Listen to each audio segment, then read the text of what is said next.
பொலனறுவையின் பல பிரதேசங்களிலும் நேற்று வீசிய பலத்த காற்றினால் வீடுகள் சேதமடைந்துள்ளன.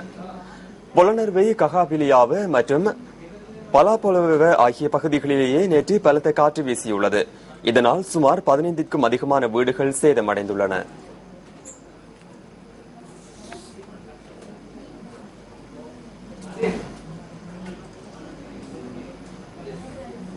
கடந்த காலத்தில் நாட்டில் இடம்பெற்ற யுத்தத்தால் தம் உடைமைகளை இழந்து உறவுகளையும் இழந்து தவிப்போர் பலர். திருகோணமலை தம்பலகாமம் பகுதியில் வசிக்கும் மகனை இழந்து பரிதவிக்கும் ஒரு தாயின் அவல நிலை குறித்து நியூஸ் ஃபர்ஸ்டுக்கு இன்று பதிவாகியது. கடந்த 7 வருடங்களாக காத்திருக்கிறாள் இந்த தாய் தன் மகனின் வருகைக்காய். இவர்தான் மூத்த மகன், இவர்தான் மூத்த. எனக்கு இளைய பிள்ளைகள் 3 பேர் இருக்கிறாங்க. தகப்பனுக்கும் இயலாது. வேற கொண்டு போய் இந்த 8 வருஷத்துக்கும் எந்த ஒரு தொடர்பும் இல்லை அவருக்கு. அவர் இருக்கிற எங்க இருக்கிற எந்த ஒரு தொடர்பும் எங்களுக்கும் அவருக்கும் எந்த ஒரு தொடர்பும் இல்லை.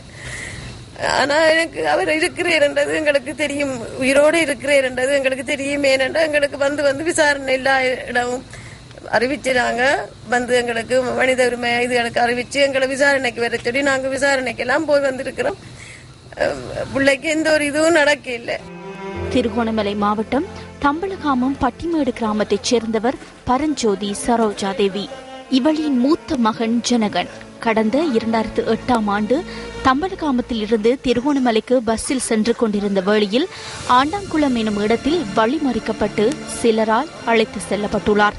ஆதரவற்ற நிலையில் மகனை மீட்டுத் தருமாறு சம்பந்தப்பட்ட உயர் அதிகாரிகள், போலீசார் என பலரிடமும் அறிவித்தும் எவ்வித பலனும் கிட்டவில்லை. இப்ப வந்த ஜனாதிபதியில எங்களுக்கு நல்ல நம்பிக்கை இருக்கு. எங்கட பிள்ளைகளை இப்படியும் மீட்டு தருவேன் என்ற ஒரு நம்பிக்கை எங்களுக்கு இருக்கு. எங்கட பிள்ளைகள் இருக்கிறாங்க. இப்ப எங்கட பிள்ளைய அவர் கொண்டு வந்து தருவேர் என்ற ஒரு இதோட நாங்க நம்பித்தான் வாக்களிச்சிருக்கிறோம். எங்கட பிள்ளைய எங்கட ஜனாதிபதி எங்கட பிள்ளையோட எல்லாம் இப்படி கடத்தப்பட்ட காணாம போன பிள்ளைகள் எல்லாரையும் எங்கட பெற்றோர்கிட்ட ஒப்படைக்கணும் என்று நான் ஜனாதிபதிக்கு நன்றியோட சொல்லி கேட்டுக்கொள்றேன். சரோஜா தேவி போன்று பலர் தமது உறவுகளை பறிகொடுத்து அவர்களின் வருகைக்காய் காத்திருக்கின்றனர். காத்திருப்பதுதான் இவர்களுக்கான தீர்வா?